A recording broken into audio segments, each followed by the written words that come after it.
This is my brambly apple tree. Springtime and it's in full bloom, so it should be a good year. Very lucky to have a garden. I moan about the grass I have to cut, but it's nice when we get the apple pies. A relation of mine hasn't got a garden, only a small concrete courtyard, but she made the best of it. But after seeing the little water feature that I made, the little novelty one, she said she'd like something similar.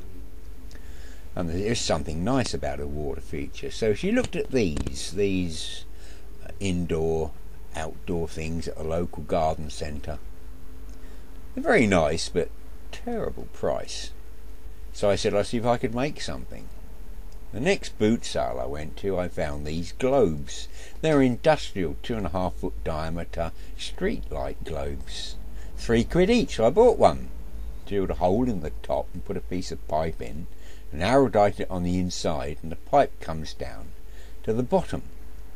And I bought a small submersible pump, 12 volt brushless, £4. And I fixed this to the bottom of the globe.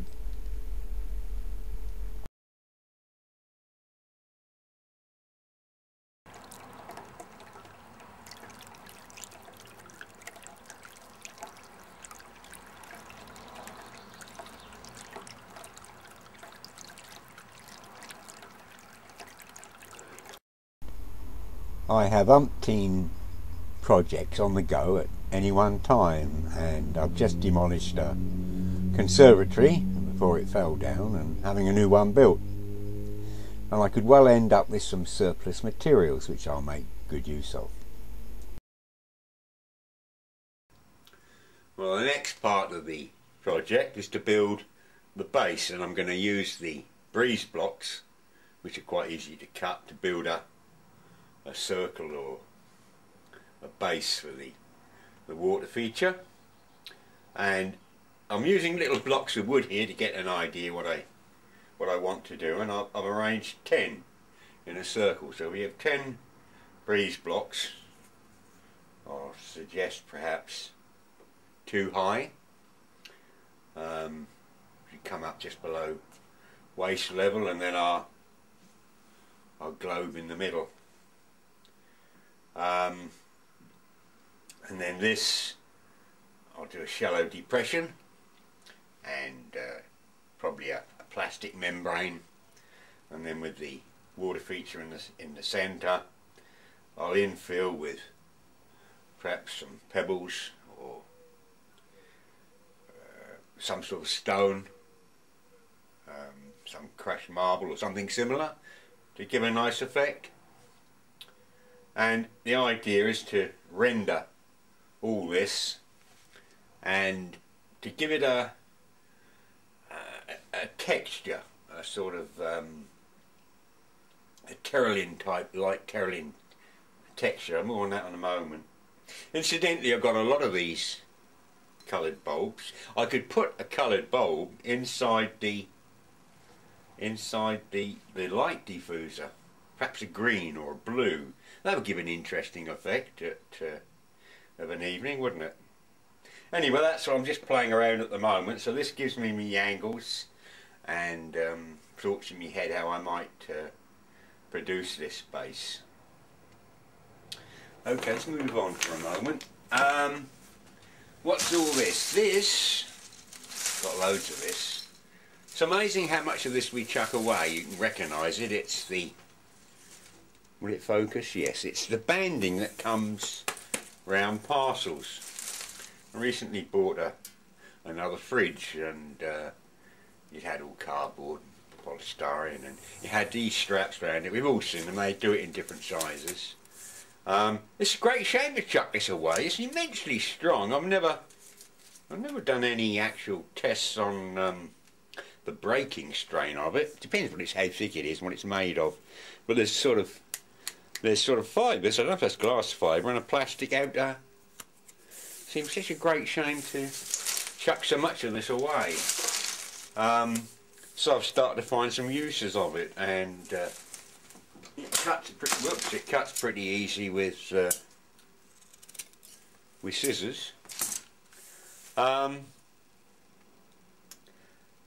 friend of mine who's into horticulture, he sells roses and lots of prickly plants, and he has someone to hold them all together while he wraps them up, and he came up with a simple device using this, and it was nothing more than a board screwed to his packing bench, and in it was a slot, and he had one end of this secured underneath, and it came up through the slot and went back in a loop and went back down in the slot, and at this end he had a loop when he put his foot in here, and when he put his foot on it, pulled this all the parcel tightly, he could put some string around it, and he said it saved him no ends of time. And I thought, well, that's another use of this thing. There's masses of uses you can put this to.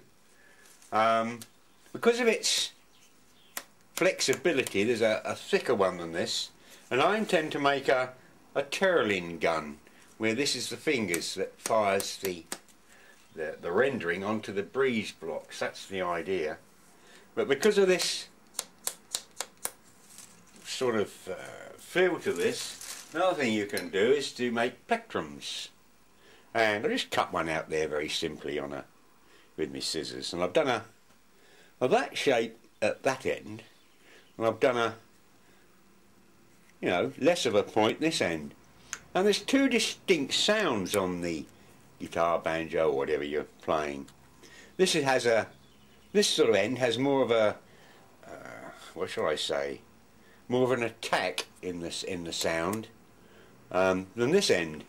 It's a bit like playing closer to the bridge than you normally would. Anyway, it's interesting. You can cut millions of those out of this. Anyway, there's loads of things you can do with this strapping. I might do some tests and find out, as I say, what the breaking strain of it is, especially the big wide stuff.